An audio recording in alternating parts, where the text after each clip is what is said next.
successful po itong papa ninyo.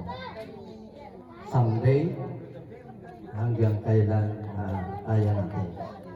So, mag-advise ko sa inyo, huwag kayong mahiya na magtanong sa akin, magtawag.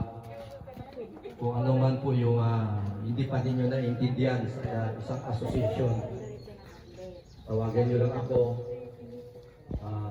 para ma-explain ko rin sa inyo. So, friends, lalo na ikaw, kailangan ng monthly meeting ninyo para yung communication, lalo na sa meter reader mo, meter reader, ano naging problema sa mga metro natin? Sa treasurer mo, sino bang hindi nakabayad? Sino ba naputulan? Dapat putulan. Always ganun. Remind always your officers. No? So, mag-ask ka always din sa kanila. Tapos ang gagawin ninyo, press, bago kayo mag-conduct ng assembly meeting, mag-final meeting muna kayo na officers. No? Hindi lang once, kundi twice yung gawin until magawa nyo lahat yung meeting nyo sa General Assembly.